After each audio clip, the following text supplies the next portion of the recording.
Don't just haul the kids to soccer practice. Do it with style and luxury with the Mercedes GLS 580. But I was brought to baseball practice in a Pontiac Bonneville. And I loved it. Wouldn't have it any other way.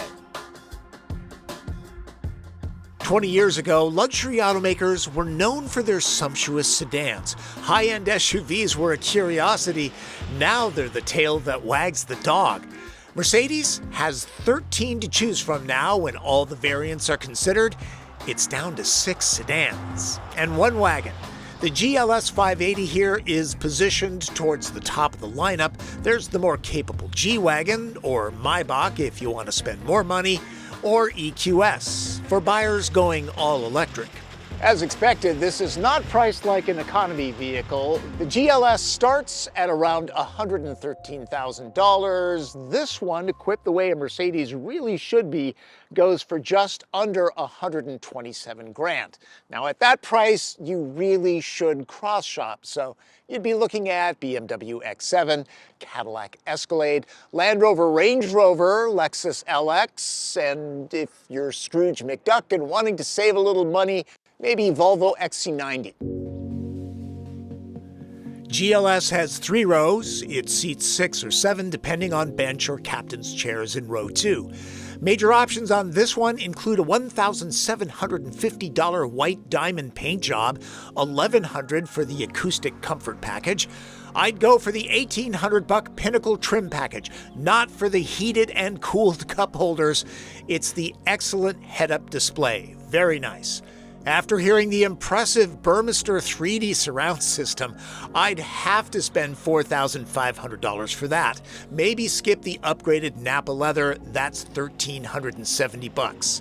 On a cold, sloppy day, Martin Campbell and I were playing with the MBUX system. Hey Mercedes, How may I help you? turn on the heated steering wheel. I'm sorry, this vehicle does not have steering wheel heating. It does, it's standard. For some reason, MBUX woman was being coy. If this were a GLS 450, it would run with a turbocharged 3-liter inline 6-cylinder. The 580 gets its substantial oomph from a 4-liter twin-turbo V8. Both powertrains are mild hybrids, by the way. There's 510 horsepower and 538 pound-feet of torque on tap. Startup is muted. The engine note is like rolling thunder in the distance.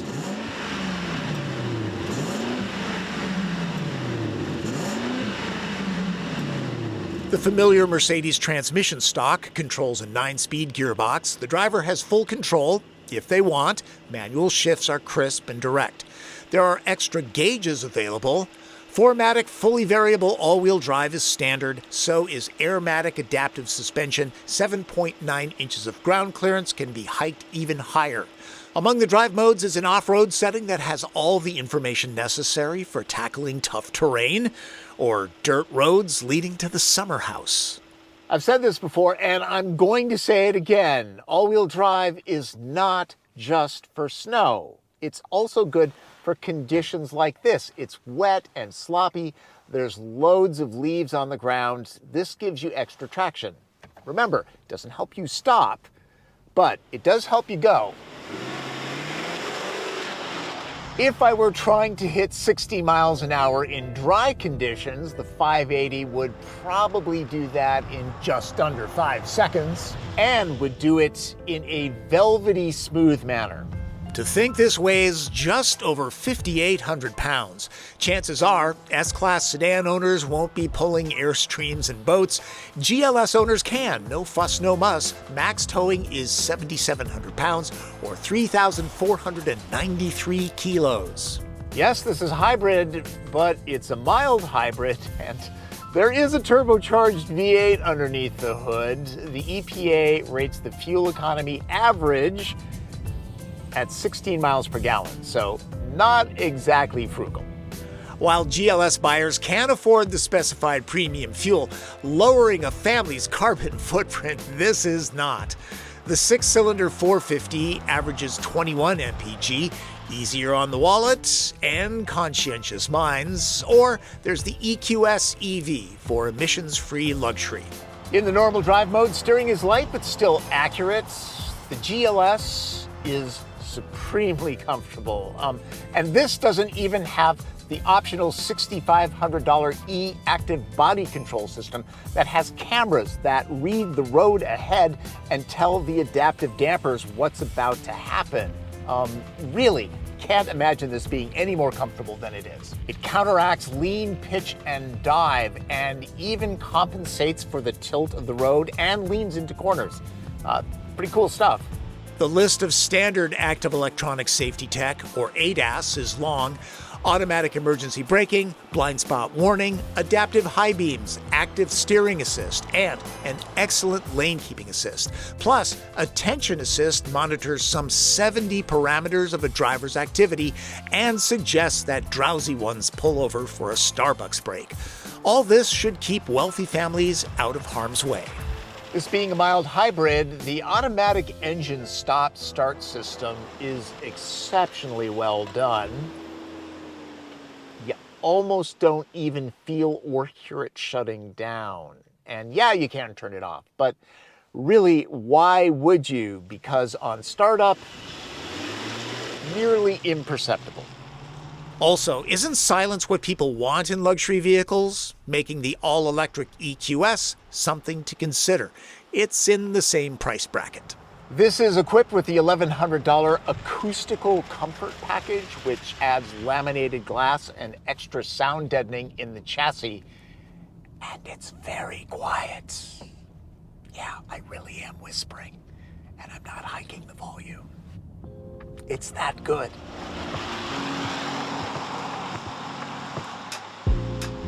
Do I even need to discuss the interior quality? In vehicles like this, Escalade, X7, and Lincoln Navigator, the materials and craftsmanship are going to be high. That's a given. Trim looks like it adds 100 pounds to the vehicle. One GLS standout is LED ambient lighting. Even during daytime hours, it pops without being distracting. Yes, the hue and brightness can be adjusted. A cool touch?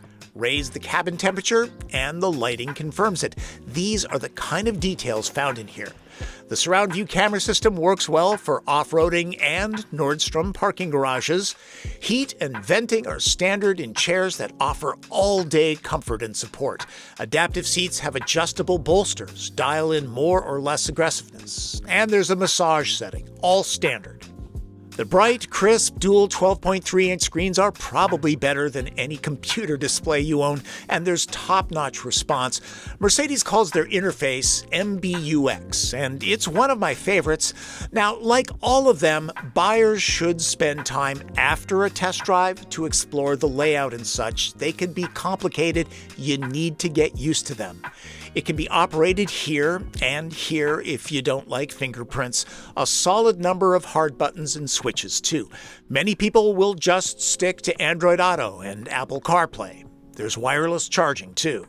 MBUX has great natural voice commands, some of the best in the automotive business. And yes, it does require a data plan, but anyone that can afford a GLS can swing the subscription. This looks like it could haul furniture. So let's throw it a curveball. Hey, Mercedes. How can I help? Are there any antique stores nearby? Thinking. Here is what I found. Where do you want to go? Mr. Johnson's Antiques. That sounds interesting. Let's go. Let's go. I'm really more of an IKEA guy. Oh, and IKEA comes up. Please repeat. There's also car-to-X communication built in, even if that tech isn't implemented on a wide basis. Storage spaces are fine. This is a large SUV, and one might expect to be able to stash a toddler in one of these, but no, all the cubbies are about average. Row 2 can be a bench or captain's chairs, a no-cost option. These seats are as comfortable as the fronts, and they're heated. There's dual zone climate in this section, another in the row behind, pockets here and here, cup holders too, though one is kind of small. No built-in shades at this price. Phones can be charged, there's even a small slot for them to stash away. The standard glass roof lets in plenty of light. Kids can scamper between the cushions or wait 10 seconds or so while this happens. Child seats strapped here can be left in, which improves usability. Unbuckling those would be a big hassle. GLS doesn't ride overly high unless the air suspension is raised, so getting into the way back should be doable for just about anyone heading to steerage. Is it stretch out spacious back here? No, like nearly every three-row SUV. And so you know, I'm 5'9", and the inseam of my Levi's is 32 inches. I have plenty of headroom with the mid-row set about midway. My knee clears the seat back by a fraction of an inch, so it's okay. Feet go underneath the seat and down the middle, so it's okay back here. And one thing, normally the third row is very, very low and your knees are up in your face. Not so much here. It's kind of raised up a little bit. Oh, and there are cup holders, a little bit of storage, plus more USB ports than people will know what to do with back here. The 2024 GLS gets a mild facelift. Current owners might notice, others not so much. The grille is more in your face now. Both the 450 and 580 get a bump in power, so right feet might detect that. The rounded River Rock design makes the GLS seem smaller than it is. It doesn't look imposing like some SUVs. Looking at you, Escalade. At 205 inches, the Mercedes is 7 inches shorter than the Cadillac, so girth isn't off the charts. Choice might come down to garageability. And I'll point out to weary parents that soft closed doors are standard. Have a lot of kids and plan on road tripping a lot? You might want to invest in a rooftop box because three-row SUVs, when all the seats are filled, seldom have a lot of cargo space. These packs of softness and absorbency are about the same size as carry-on suitcases. 3 fill the 17.5 cubic feet space. Allow me to give you the full tour. A security shade stashes nicely. The air suspension can be lowered back here for easier loading, and since the floor is raised higher than a minivan's, power to drop and raise is helpful, especially for petite moms. There's now an average of 46 cubic feet of cargo space. It depends on where the mid-row is set. No need to go around to the back doors to lower row 2. This is what you get when you spend over $100,000 on an SUV. Okay, it's all a little pokey. Max cargo space is nearly 85 cubes and the floor is effectively flat. Now, assuming that the GLS will often run with only 4 aboard or 5 with the bench, the Mercedes can haul a lot of groceries and school science projects, or TP. That's 16 packs, a solid score. Time to wrap this up with red light, green light. Green light. Driving dynamics are exactly what they should be, powerful and controlled, a 3-row S-Class. The crafted cabin with standard massaging seats is an oasis to frazzled parents. I can see butter comparing itself to the smoothness of this powertrain. It's that good. The size of the GLS is big enough for passengers and cargo without an excessive exterior footprint. Yellow lights? The MBUX interface is excellent. Like all of them, there will be a learning curve. The powered second and third rows of seating will be appreciated by some, tolerated by the impatient. Luxury features are why people buy vehicles like GLS. Complexity is off the charts for those that worry about fixing stuff. Red light. Like nearly all 3-row SUVs, there's little storage behind the back row. 580 starts expensive and rises as luxury options are added. Duh, it's a Mercedes. But the big gripe is fuel economy. That's a crime against wallets, purses, and Mother Nature. Others in class aren't much better, but as my mom used to say, if Danny Swanson rode his bike off a cliff, does that make it a good idea? No, he never did that, but I think you get my drift.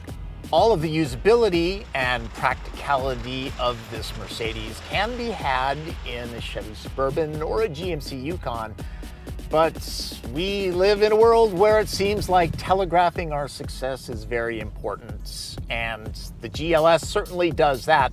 Plus, really, it is supremely comfortable and refined. But I will say this, I priced out a Chevy Suburban High Country similarly equipped to this one, and it cost $97,000. Something to think about. And it didn't have heated and cooled cup holders. As interesting as those might be, this Mercedes-Benz has much more to offer. I understand why upwardly mobile families would want to arrive in one of these. Sedans have taken a backseat to SUVs, maybe because this has two of them. It makes the opulence of the GLS even more appealing. I do my best to test vehicles at a high level. Car and Driver, Motor Trend, and the like, they have more resources. Driven is an independent channel. I'm one guy. Oh, there are two of us if you count Martin Campbell. We're a small but mighty team that try to offer thorough insights. Like, remember when I talked about all-wheel drive and how it's not good at stopping? Yeah, we check those things out. Always drive to conditions. We want you around next week. Hope you got something out of my look at the 2024 Mercedes-Benz GLS 584-matic. Before I go, the Mercedes-Benz logo. For those of you who don't know, it actually means something. Initially, it stood for where its engines were used, in the land and the sea and the air. I grew up in northern Minnesota and wasn't exposed to Mercedes until I was a teenager. And I initially thought, well, it's just a weird peace sign. But I was pretty sheltered. I wised up. Thanks for watching. Remember to subscribe to this channel and click notifications. And if you have a question, leave it in the comments or find me on social media. And if you want to support this channel, I am not going to stop you. Gas was very expensive in this vehicle. You can do it using YouTube Super Thanks or Venmo. And I appreciate it. That's Driven. I'm Tom Volk.